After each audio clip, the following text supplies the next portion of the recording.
Adapted from archaic translation by H. T. Francis. Source. Adapted from archaic translation by H. T. Francis.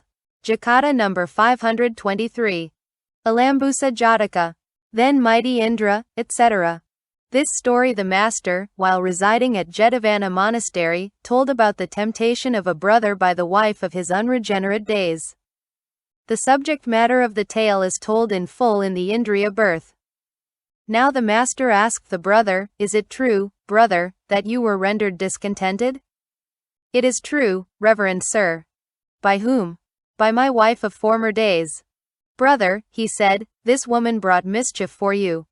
It was owing to her that you fell away from mystic meditation, and lay for 3 years in a lost and distracted condition, and on the recovery of your senses you uttered a great crying," and so saying he told him a story of the past. Once upon a time in the reign of Brahmadatta in Benares, the Bodhisattva was born of a Brahmin family in the kingdom of Kasi. And when of age he became proficient in all liberal arts, and adopting the ascetic life he lived on wild berries and roots in a forest home. Now a certain doe in the Brahmin's minging place ate grass and drank water mingled with his semen, and was so much charmed of him that she became pregnant and from now on ever resorted to the spot near the hermitage. The great being examining into the matter learned the facts of the case. In due course of time the doe gave birth to a man-child, and the great being watched over it with a father's affection. And his name was Isisinga. And when the boy reached years of discretion, he admitted him to holy order of ascetics. And when he himself grew an old man, he went with him to the Nari grove and thus addressed him, "My dear boy, in this Himalaya country are women as fair as these flowers. They bring utter destruction on all that fall into their power. You must not come under their sway." And shortly afterwards he became destined to birth in the Brahma world. But Isisinga, indulging in mystic meditation, made his living in the Himalaya region, a grim ascetic, with all his senses mortified. So by the power of his virtue the dwelling of Sakka was shaken. Sakka, with insight, discovered the cause and thinking, "This fellow will bring me down from my position as Sakka. I will send a heavenly nymph to make a breach in his virtue." And after examining the whole angel world, amongst 25 millions of maid-servants, other than and except the nymph Alambusa, he found no other that was equal to the task. So summoning her, he asked her to bring about the destruction of the saint's virtue. The master, in explanation of this matter, uttered this stanza. Then mighty Indra, lord of lords, the god that Vatra killed, unto his hall the nymph did call, for well her lures he knew.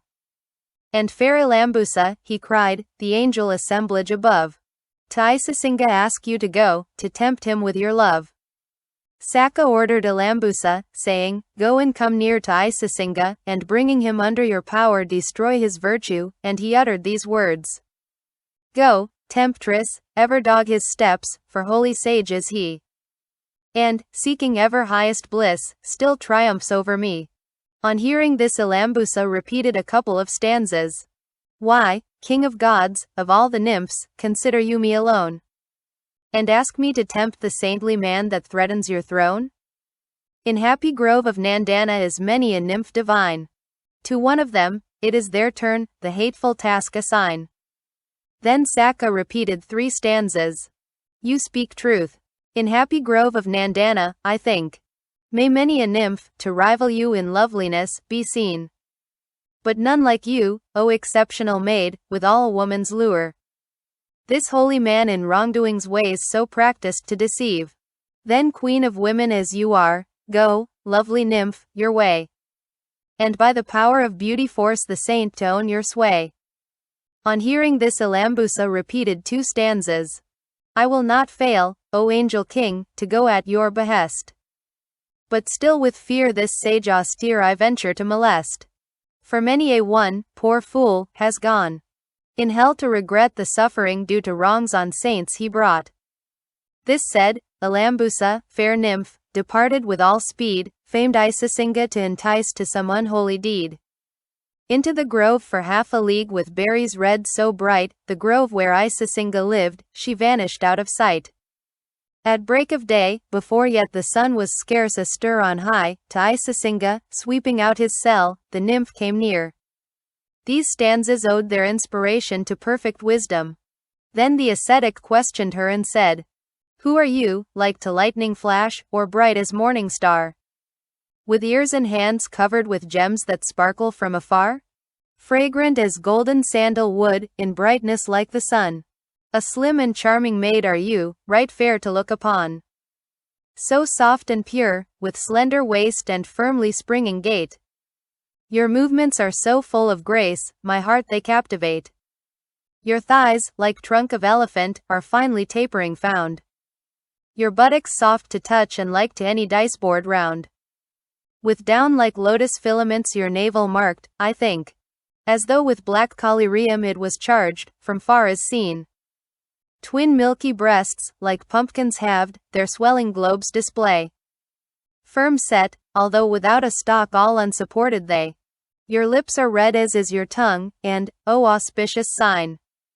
Your neck long as the antelope's is marked with triple line. Your teeth brushed with a piece of wood, kept ever clean and bright. Shine in your top and lower jaw with flash of purest white. Your eyes are long and large of shape, a lovely sight to view. Like gunja berries black, marked out with lines of reddish color. Your tresses smooth, not over long and bound in neatest coil. Are tipped with gold and perfumed with the finest sandal oil. Of all that live by merchandise, by herds or by the plough. Of all the mighty saints that live true to ascetic vow.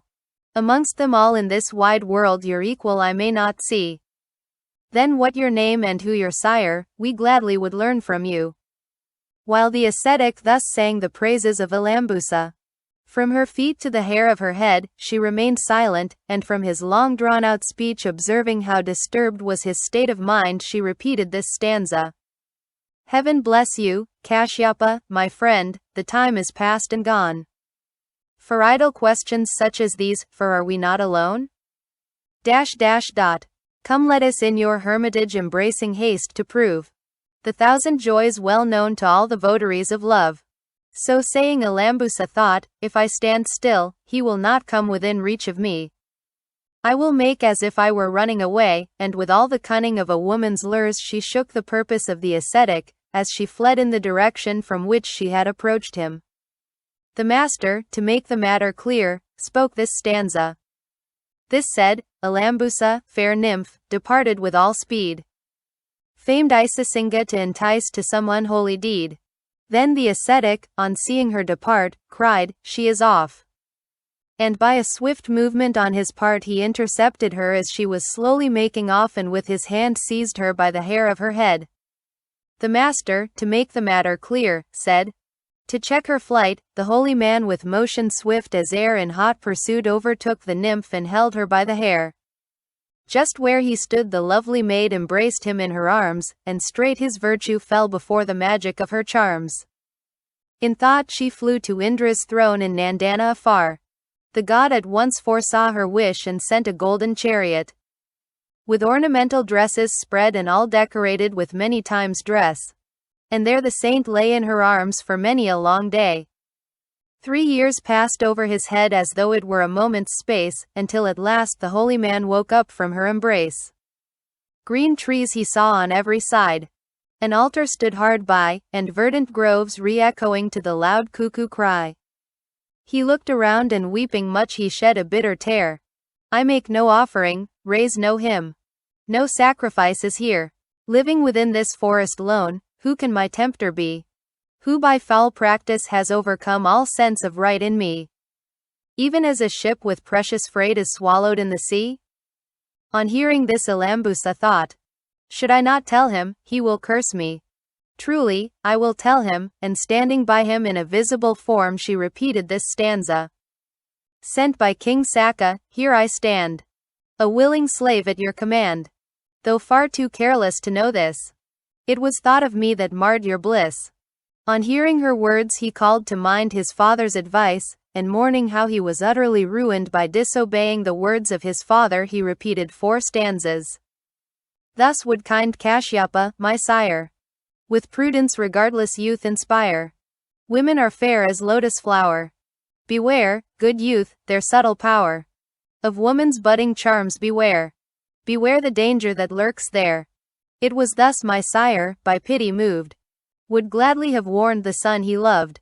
My wise old father's words, alas! Unheeded I allowed to pass. And so alone, in much distress, I haunt today this wilderness. Cursed be the life of old. From now on I'll do as I am told. Far better death itself to face than be again in such a case. So he gave up sensual desire and entered upon mystic meditative trance. Then Alambusa, seeing his virtue as an ascetic and aware that he had attained to a state of ecstasy, became terrified and asked his forgiveness. The master, to make the matter clear, repeated 2 stanzas. Alambusa no sooner knew his devoted power and courage true than bending low, the sage to greet, the nymph straightway embraced his feet. O saint, all anger lay aside. A mighty work I brought, she cried. When heaven itself and gods of fame trembled with fear to hear your name. Then he let her go, saying, I pardon you, fair lady. Go, as you will. And he repeated a stanza. My blessing on the 33. And Vasava, their lord, and you. Depart, fair maid, for you are free. Saluting him she departed to the dwelling of the gods in that same golden chariot. The master, to make the matter clear, repeated 3 stanzas. Embracing then the sage's feet and circling to the right. With hands in pleading attitude, she vanished from his sight. And mounting on the golden chariot, with ornamental dresses rich overspread, all splendidly saddle-clothed, to heavenly heights she ran. Like blazing torch or lightning flash, she passed across the sky. And Sakka, glad at heart, exclaimed, No boon can I deny. Receiving a boon from him she repeated the concluding stanza. If Sakka, lord of fairies, you would my heart's desire allow, let me never tempt a saint again to violate his vow. The master here ended his lesson to that brother and revealed the truths and identified the birth. At the conclusion of the truths that brother was established in the fruit of the first path. At that time Alambusa was the wife of his unregenerate days. Isisinga was the backsliding brother, and the great saint his father was myself.